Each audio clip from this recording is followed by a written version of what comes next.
KPIs. So aside that, wants the employee to be up and doing, wants the employee to be exceptional in their duties, wants the employee to be strategic at work, and also want the employee to be to be able to multitask.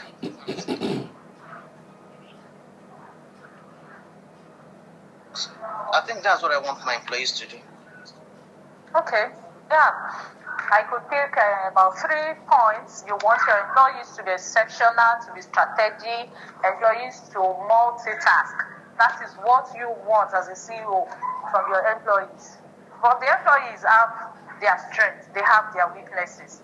So it's not left for the employees to now look for a way to walk around, oh, this is what my CEO or my boss wants to, and this is who I am, this is my area of strength, this is my area of weakness. So how do I juxtapose these things that my CEO wants so that we drive your company forward? Okay, that's a good one. Although we'll still get from Dr. But I think this is a good start.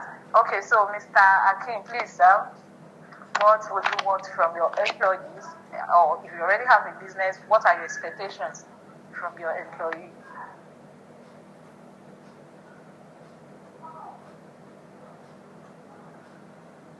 Mr. Kim, are you there, sir? Hello, good morning. Yeah, good morning, sir. Thanks to Mr. Dotun Jegede. Dr. Dotun, thanks for yesterday presentation. It was highly insightful. Now, for what are you actually asking what I'm expecting from my employees? To be straightforward, we always expect work well from an employee, to work well with others, to contribute to a positive work in an environment, a continuous learning. Also, gaining new skills and knowledge. Also, I will also expect that from my employee. An employee should be willing to gain new skills and knowledge to show that the employee is willing to stay within the business. So, with this, I think the success of any business can actually be achieved. Okay, thank you, sir. Teamwork, you would like your employee to work well with others. That is a teamwork. As there is always a saying that teamwork made the dream works. So meaning that if your employees work as a team, it will make your focus on your business to be achieved. That CEO, your mindset as a CEO for your business, when there is a teamwork, it will make it easy to achieve that. Then continuous learning, of course. Nowadays, nobody wants a moribund employees. Wants employees that will stay up to date on the trends of what is happening in business. That even the employee himself, it will make the employee to be relevant. So imagine the work of how the business world has changed for the past, let's say after COVID-19 now. Even I'm certain in the next 2-3 years now, probably when we get to the bank now, we might be seeing robots opening door for us. So the world of business has changed. So imagine where we now have an employee that is not continuously learning, that is not trying to stay up to date in the business world. So definitely aside that it will affect the employees, it in turn affects the turnover of the business because the employee has refused to learn and stay trendy. Okay, that's a good one. Thank you, sir. Mr. Olurami, please, can we briefly hear from you? You as an employer, as a CEO, what would you want from your employee? Okay. Good morning once again, everybody. Thank you, Doctor, for this opportunity. It has been quite revealing. As an employer, what I want from my employees is that I want them to be able to read my mindset. I'll communicate with them what is the heartbeat of the organization. And I want every employee to be able to key in right from the gate, the highest echelon. I want everybody to key in into that individually and collectively we work together. We know where we are going at every point in time. That we move together, we communicate everything within our purview to achieve that task on a daily basis. That is what I want from my employee. Thank you, Mr. Ashino. From all you said, I picked a lot from what you said, but there is one particular thing that you said that I think that is where a lot of CEOs and HRs usually have problems. Not let me use HR now. CEO and employees, that's where the problem comes from, reading mindsets. We are humans, we can't read mindsets. And truly, most of the CEOs, that's the way they are. They want you to read their mindset, and even without speaking out, you should know that this is what I want. This is what I want you to do. So if you as an HR now have such a CEO, so you know it's a task for you to actually be there and know that, okay, when Dr. Dotun is not talking, this is what it means. When Dr. Dotun said, anything, you can do this. No, I want it. I know that, okay, this is what he wants me to do. So reading mindset. Okay, well, when doctor comes in, so when we will talk on that, you tell us how we can read mindset so that we know what our CEO wants and we'll act accordingly. Okay, thank you so much. Okay, Mr. Cornelius, I think that's the last person that hasn't spoken to us this morning. So, Mr. Cornelius, you as good morning, everyone. Thank you once again, Doctor, for the opportunity. Thank you, our able coordinator. Okay, what I would say concerning that is this last point. Can you hear me, please? I can hear you. Go ahead. Okay. Okay, sir. It's about this last point. When, as a CEO, there is expectation. Okay, I've employed this person. He has this experience, and I believe this knowledge is there. So, I believe most CEO have a lot of expectation, much more from employee. That sometimes, oftentimes, you have work, when you thought they will receive accolades. They will ask you that, why is this one not done? And you have been working yourself out. So in that case, what I always believe is that there's no way you will satisfy human being 100%, but just write down all your deliverables and ensure you met them. And if they say, okay, why don't you do this or this and that, let it be that the reasons you have is not a fleeting excuse. It's not an excuse, but it's something that is beyond you, or you have tried all your possible best around it, and you have also found a way to overcome it, even when you cannot achieve it that very day. So when you bring out all these points, I believe that two parties will come to a common ground, and the work will still continue. Thank you.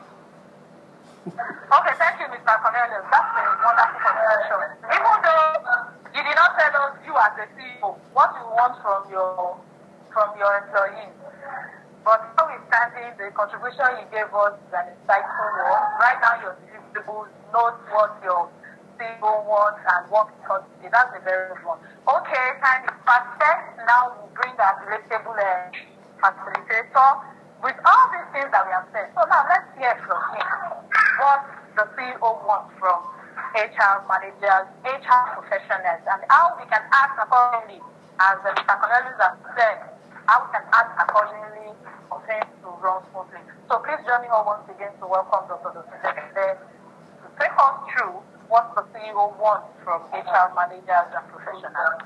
Dr. Dotun, you have to start. All right. Thank you so much, our coordinator, for the opportunity again to interact with us and to learn. Thank you, Mr. Cornelius. I heard you well, and I was laughing. Thank you, sir. Thank you, Madam Shieri, also for sharing those critical impacts or expectations you will desire of your CEO. Thank you, Mr. Shino, too, for that mindset, which is very essential. It's a connecting cord. Thank you, Mr.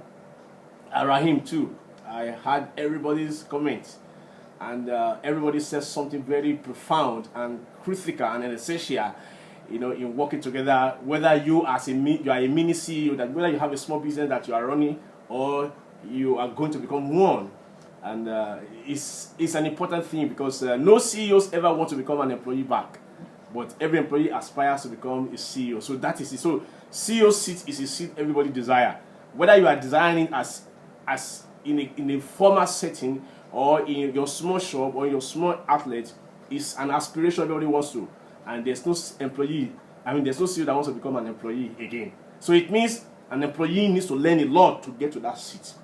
Well, it is not impossible for CEOs to understand. What the CEO needs to do is to understand what the employees want, but employee needs to learn what exactly do we need to achieve and attain that role. So thank you so much, everyone, for what you have said.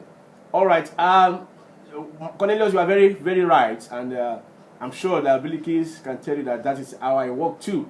So we want everything, and it is not you, it's that office. So that office defines you. You don't define that office. Why? Because when you sit there, you see things from a different point of view. When you sit at employees' seat, you see it as from employee point of view. But when you occupy that seat, you are facing a different direction, and the expectations are quite opposite what you will be thinking or doing as employee. For example, when I left paid job, before I left paid job, I don't have heart attack. I don't have any nightmares because I just sleep. And when the month is over, I get my salary, and that's all. But as soon as I started consulting, I couldn't sleep. So I was wondering whether something was wrong with me. So I went to the hospital. I said, I don't know why. I used to have nightmares. I can't sleep, and I don't know why. And they checked. I said, nothing is wrong with you. Your BP is fine. So I said, but I can't sleep. So further proof now showed that, because I'm now a business owner, I'm going to pay for the office, I'm going to pay for the utilities, I'm going to pay salary. So that once I know that it's getting to 20-something, I cannot sleep again. Are you getting me? That is the challenge, because every risk falls on you. Even as a CEO, when you have the money, it's not your money. For example, now if I collect my salary, maybe it's 1 million. That's my whole money. But when you get a contract of 1 million, it's not your money.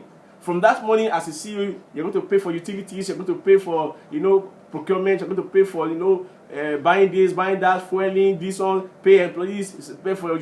So by the time you look at the 1 million, what comes to maybe 200,000. I get it. So this is a new adjustment that you as employee, you may not know until you get there. When you get money as a CEO, for example, your interest is not to buy food, to buy that, or your interest is, I need to pay this bill, I need to refund this one, I need to pay back the bank, I need to pay for our utilities, you need to supply for internet, you need to fuel our vehicle. So you see bills coming up.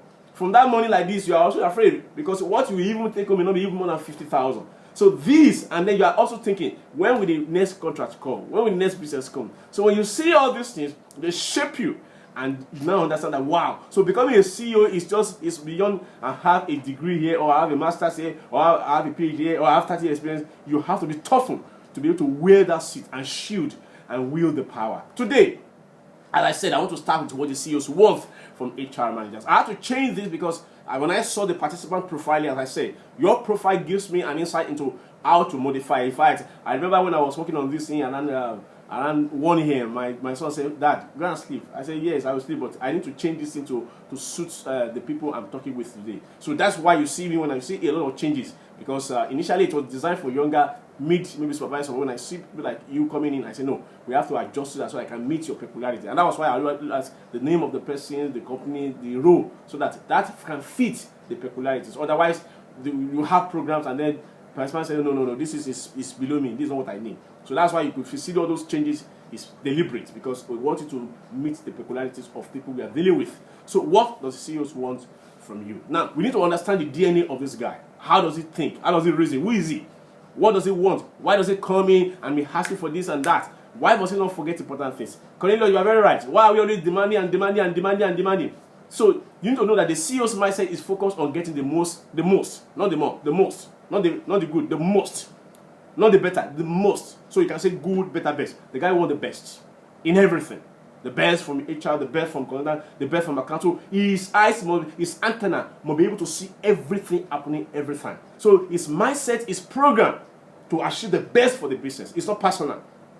It's not emotional. It's not sentimental. It's purely business. So our relationship is purely business. Yes, does it mean that we're not going to create a social interface? No. But what we are saying is that the critical part, why the man sits on that table, or why the woman sits on that table, is to achieve the best for the organization. But don't forget, we saw the board yesterday. Board will fire him. Board will query him. Board will remove him. If the board does not remove him, government will remove him, because he cannot pay tax again. If government does not remove him, employee will remove him, because they say this man cannot run this business. He will liquidate his own business. So this guy is mental alertness must be top notch. So think about practicing strategies that yield the most results and focus on using them more often in your process. That's how it is. So look at the guy. So as soon as he wakes up in the morning, 4 a.m., 3 a.m., I consult for more than 50 CEOs. And all of them are not the same. In fact, I was with some CEOs up to 2 a.m. I slept up there. I pick up the phone again. I don't shut down my phone again since I started consulting. Why? Because this guy will call you at 1 a.m., they call you at 2 a.m. Sometimes my wife will seize my phone or seize my laptop and say, hey, guy, go and sleep. So that is how this guy thinks. In fact, most of the CEOs, I talk to them very late in the night because that is the time they sit down to reflect on what has happened. So a CEO should have a clear direction in which they want to steer the business, whether you or somebody else, whether you have a small shop or a bigger business, or you want to run consulting. If you don't have this, even if you have all the old certifications, you will not succeed. I have a lot of HR and OD consultants who are friends, who are even more older. They are very well experienced and well mature, but they are not succeeding in business. Why? Because the DNA of a business owner is quite different from when you are working as a manager or as a HR or whatever. So this guy, his ambition and optimism are good and well grounded in reality. And the head of the company needs to believe in those goals. So being able to inspire others to buy into your vision is an important experiment CEOs must have. That's why they have meetings upon meetings upon meetings. So CEOs must work on strategy. What is strategy? Your methodology, your style, your approach of getting things done. How you do your thing is your strategy. Your peculiarity and uniqueness is your strategy. Your identifier is your strategy. So CEOs work on strategy. They work on the organization. And they work on culture. Why? They need strategy, they need a system, and they need the people. So you can see that these three things must work together. For example, if you look at this picture, who do you see for CEO? What is he doing? Steering strategy. Where is he doing it in an organization, organism, system? Who is he doing it with? People.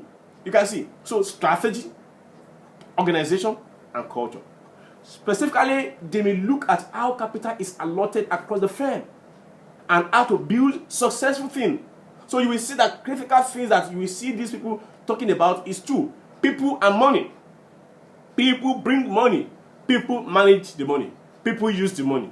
You see? So that is why you see that the way they think, the way they reason, the way they call you and shout and scream and call and demand and expect is essentially or extremely critical. So for CEOs, they need three major domains. They need culture. What is culture? They need platform. They need philosophy. They need institutions that drive the value and the results. They need talent. Why? You have to provide the platform that allows talent to thrive. So even if you have talent, and talent finds itself in an environment that is not supportive and is not encouraging and is endemic and is killing, talent will die. And they need numbers, figure. Performance, productivity, revenue, increment. So by expecting more business acumen than ever from their human resources, CEOs have challenged their HR managers to redefine their roles. We have defined our roles, and that's why we are here, to redefine their roles and their contributions to the enterprise. What do we mean? That's it. How often is the HR involved in discussions of new markets? So it is not about discussing how many attendance, how many leave, how many absenteeism, have you wear your uniform, where is your ID card, you are not well dressed. Oh good, they're good. But we call them traditional HR activities. Anybody can do that. And that I wear nice tie does not mean I had value. That I come early does not mean I had value. So if you come to the meeting in your strategy and you are saying attendance, man-hour loss, absenteeism, number of people on leave, the CEO will be like, say, my friend, this is not what I'm looking for. Because it's good, but how are we advancing the market frontiers through human resources? How are we acquiring? How are we delivering value? Don't forget, to our stakeholders, investors, employees, line managers, customers, communities, and government. That is what the CEO is looking for. Not often. Because I have seen a lot of HR reporting and I say, hey, okay, this is not what your CEO wants. If you present all this one, he will throw it away. Man, we have trained 30 people out of 100 people. And then we have brought 5 people out of 10 people. And then, how has the training affected productivity? How has the training increased revenue? The people we have trained, how have they been more productive? How have that affected turnover or retention? Yes, we only lost 5 people out of 100 people. Do we need to keep non-performing people? Tell the CEO that the people that we have retaining, they are high performers. And tell them that those that we have released, they are people who don't have any value. That is what the CEOs want. So because some HR managers are transactional, like benefit and compensation and recruitment and training, they are increasingly outsourced. So the role of senior HR manager is evolving. And CEOs want HR to maintain business compatibility with top executives and top down to earth savvy. That's what they want. They want HR to build organizational system and processes. That's why you're always checking the processes. Is it working? Is it not working? Can we review? Can we update? Can we change? Because the processes, don't forget, we saw it yesterday in BSc, your processes will feed the company's competitiveness. They want a balanced report. And that balanced report, they want a balanced scorecard report on how the organization attends to employee satisfaction. How do we resolve issues? How do we resolve grievances? How do we resolve poor perception about the organization? How do we resolve issues that makes employees to say, I don't like my organization? How do we remove falsehoods, pretense? How do we accelerate retentions? How do we accelerate commitment, focus? They want HR to enhance profitability. That's what they want. So you can see the 3 verses. The first one is HR must achieve clarity, clarify the system. We saw that yesterday when we saw DevOris model, information mobilizer. HR must enable growth. Don't forget, we saw it also organizational enablers. HR must own the top. Own the top. It means from the bottom to the top, HR is working with marketing and sales. There's what we call armchair manager. You know armchair manager? These HR managers, when they come to office, they will sit down and they'll be dictating. Have you called this one? Have you called that one? They never left their office. They never go to other offices. They just sit down there. From 8 a.m. to 5 p.m., they carry their bag, they are gone. That is not HR. As HR, you are working with sales, asking, sales guy, how fast are our team? How far are they recouping? Are they making money? Are we serving your customers? You are interested in customers' complaint, the customer service app. The report of customers' complaint gives you an idea of the attitudinal performance of our staff to our customers. You are interested in what's happening in engineering. How many destruction? How many defects? You are interested in production output, because when you see that we have a lot of defects, it means we need to train them on quality management system. HR expects managers, leaders, CEOs expect HR managers to lead and to sit at the mahogany table. What do? Initiating ideas to make the companies more productive. You are always interested. I have seen some HR, they say, I don't even know our revenue. I say, are you serious? You don't know your revenue for last year? I say, I don't know. For last month, you don't know. You don't know your expenditure. You say, I don't know. How then do you support the organization where you don't even know the revenue? You don't even know that we are working on 50% capacity utilization. So how do you support? It is what comes from the top that feeds what goes down. So as HR, you are interested not in account, but in finance. You are interested in profitability. You are interested in whether we are having servicing loan, whether we are having a lot of receivables. If you don't know that we have receivables, when you bring training proposal, they will throw it away and say, do you know how much they are owing all outside? When some marketers disappear with our money, and HR say, I don't know. How then do you know that we need to bring in good marketing people that will not have this kind of characters? They want to know what is happening in the system. They want the HR that takes charges and is spotting the next talent for the organization. CEOs want to know who the company stars are and how they are being developed and retained. I have asked many HR to show me their talent architecture. They say, what is the meaning? I say, your talent plan.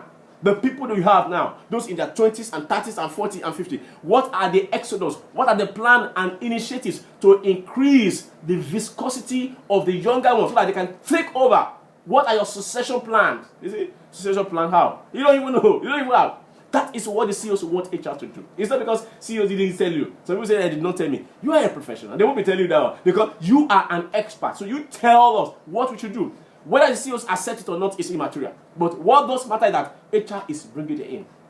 The role of HR is to find, to keep, to reward, and to measure results of people in singular criteria of success. For some managers, they don't understand the system. CEOs want HR who are advisor, who tell him what to do, who tell him what the key people are, and who rigorously influences him or her about solutions, not complaints. CEO don't like HR that come with complaint, but they want HR that come with solution. When you have a problem, you have solutions handy. You don't come.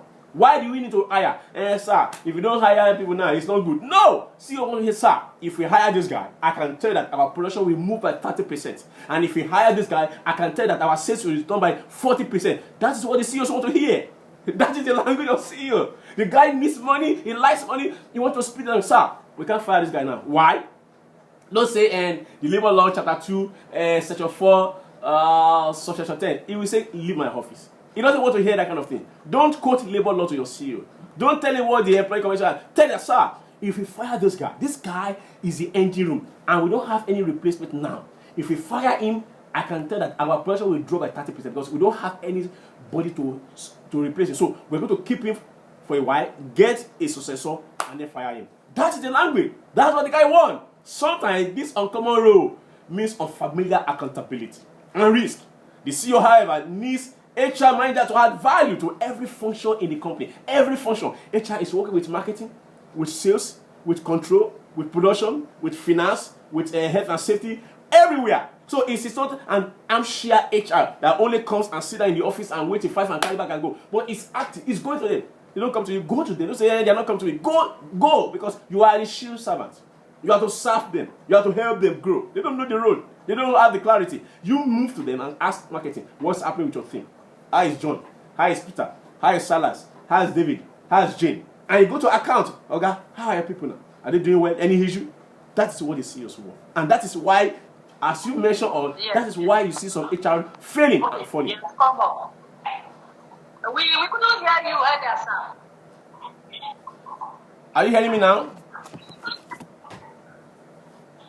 Can you hear me now? Yes, we have. All right. So that's what the CEOs actually want from HR. So in contrast, HR rises to the responsibility of supporting the CEO. So CEOs want outcomes. CEOs expect a well-executed HR strategy. Any manager who doesn't have strategy cannot go anywhere. You outline your strategy.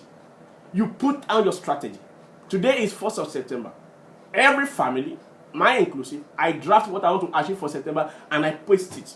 And my wife sees it. My children know that this is what daddy want to achieve. And that is the direction. And I'll be taking it as the days and the weeks go by. And I check it again.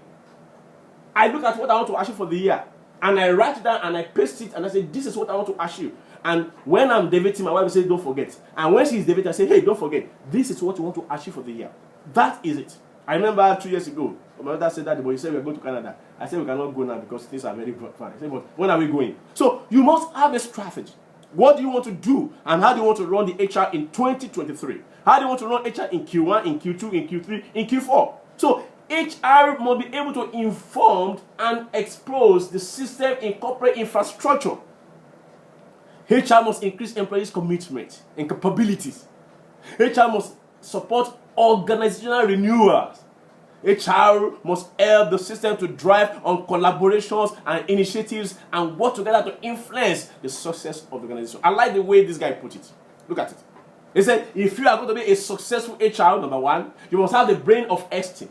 That's why HR are thinking. You are thinking. What are you thinking? Don't worry. You are thinking of solutions, way out. You must have the charisma of Kennedy. That's why you can move things. You can challenge things. You can dare anybody. Why? Because your charisma makes you to be visible. Not only visible, but to be able to compel. You know, some HR people, they are very frail, incorrigible. They are not important. They are so shy and afraid. No! HR must be strong and charismatic.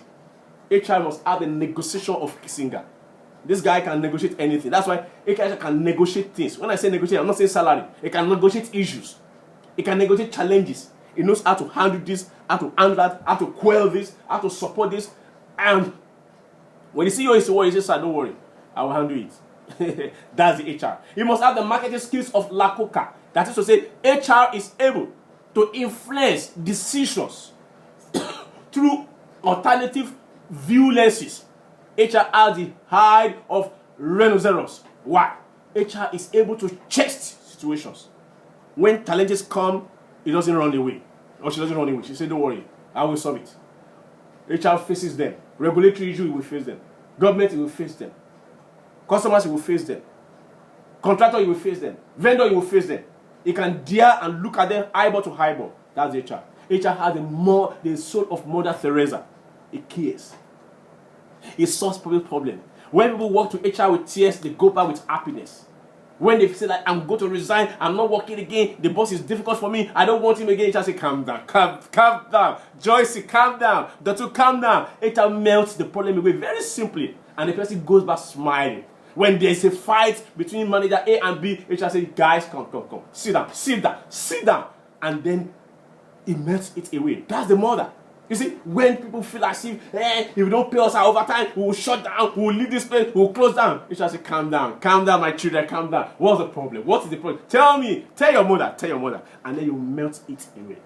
HR had the stamina of Jackie Jonah Cassie. You know, some HR, they run from problems. They say, no.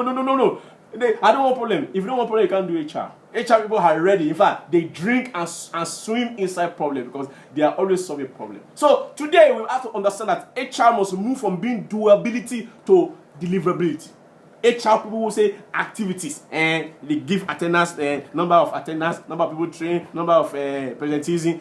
That is doables. What happens in that? What is the result? How has that impacted our balance sheet? How has that impacted on our culture? How has that impacted all the things you have done, all the memos and templates and strategies and training and webinar and programs and qualifications? How have they affected the business? That is what you say that HR moves from doables to deliverable, from activities to outcomes. So HR people, they must understand that we lead people, we manage things. We lead people, we manage things. We don't lead things, we manage things. We lead people because we give them direction. So as HR, you should be able to work on your visioning. CEOs want you to have vision. That's why the mindset issue comes in. See things the way I see things. Think the way I think. Reason along with me. Work together with me. Collaborate with me. Let us form synergy. HR must have that communication to speak and to talk, to write and to initiate, to inspire, and then to win over. HR must be able to lead self and lead others. Must be able to sell the organization, sell policies, sell ideas, sell initiatives. That's what the CEO wants. CEO wants HR that is financially intelligent. Don't just be bringing money, we buy. When are we going to cut costs? When are we going to be able to manage our resources efficiently? HR must have the goal-setting activity and personal mastery. So as HR manager, you are a master of your field. That's what the CEO wants. CEO also wants HR that you're going to be teaching them their job. I have seen some HR manager, somebody was asking me, what does the law say? I said, you should master the labor art in your head. I can tell you every content of the labor art without opening it. Because it's my Bible. It's like asking me to quote Bible and I say, I don't know. So it's HR, you will read and master what the labor art says. I can tell you what is inside the ECA, Employee Convention Act. Because you have to read and master it. That is your field. I can tell you what's inside the Pension Reform Act. I don't have to be asking for it because that is your Bible. You read and master it. So HR must be the master of the technical abilities. We saw that today. Body of knowledge. You must have the embodiment of the knowledge of the practice. You must know it inside out. You must know it in and out. And two, ability to move the knowledge into managing people, complex people, difficult people, young people, average people, older people, managing employer, managing employee, customers, government, regulations, vendors. HR must be innovative and creative, bringing in new insights, new perceptions, and new solutions. So as we mentioned, go back again. What does it mean when you say HR is a possessor of technical ability? Don't let people teach you your HR job. What do I mean? I mean, go. Learn more. Experiment, innovate. Here, it means you are able to perform your job at extreme high level, not low, extreme high level. Two, you are able to lead people, alter your decisions, control yourself, control your behavior, and control the behavior of others and group. That's what it means to manage people. And thirdly, you are able to initiate, diagnose, bring solution, insight, perception, new methods, new ways of doing things. That's what makes you HR, and that's what the CEOs want from the HR manager. Because of our time, I will leave you with this to read later. You are going to be managing different diversity of people, complex people, difficult people. If you are not able to manage them, the CEOs will say, this HR cannot manage them. It's MD, I don't know, I'm tired of these people. If you are tired of the people, then we are tired of you because you can't manage them. That's why you are HR. You must manage them. The older one, manage them. The younger one, manage them. Baby boomer, manage them. Generation X, manage them. Millennials, manage them. Gen Z, manage them. Alpha, manage them. That's why you are HR. You are expert in people managing. You understand people behavior and psychology and culture and the law. So apply law, psychology, sociology, and manage them. That's why you are the expert. As I said, HR has 3 domains. It looks at the law, looks at sociology, and psychology. That's what differentiates and defines you as the leader in people management. And this is what the CEO wants. If you're able to execute it and do this thing, I tell that CEOs will be happy. But if we are not able, we will be having various and sequence of wars and battles and disagreements with CEOs. In particular, because we are now in an era where the work patterns have changed from the traditional ways into a more scientific and technological backup working system. HR has to work in this area and work in this era. And when we do that, we'll be able to meet the desire of the CEO. CEOs want HR to be able to work on issue of retainership, because you have these people. Baby boomer, they will stay for 8 years and few months. Gen Z, Gen X, yeah, they will stay for about 5 years. Millennial, they will stay for about 2 years. But this new one, 6 months, 3 months, they will go. So if you're not able to create a platform, an atmosphere that allows both the older generation and the younger one to hybrid, we will not be able to manage the organization. And the CEOs will come back to you. Let me tell you why HR is always at the receiving end. Anything that happens to anybody is HR matter. When we say HR matter, I'm not saying it is your matter. I'm not saying it is your responsibility by your name. But I mean it is a people matter. So anything people matter comes back to you. Anything human matter comes back to you. If a marketing person is not doing well, it's HR problem. I'm not saying HR department, but human resource. Don't forget, we saw HR in 3 dimensions. You as individual, HR as a team, and then as a system. So if a system is not moving forward, if there's no revenue, it's HR problem. If there's problem in accounting, it's HR problem. If there's problem in production, it's HR problem. As I said, it is not you as a person, but it means it's a human problem. So a human problem is HR problem. And that's why the CEOs want HR to rise and defend the territory. I conclude by saying, organizations succeed. It does not matter the industry you belong. But organizations succeed in a competitive marketplace over the long run because they can do certain things that customers value better than their competitors. Who are the people that will do it? The people HR supports, the people HR recruits, the people HR train. Thank you. Thank you very much, sir. Thank you so much, sir. The last word is what pondering on. Sorry, Billy, there's an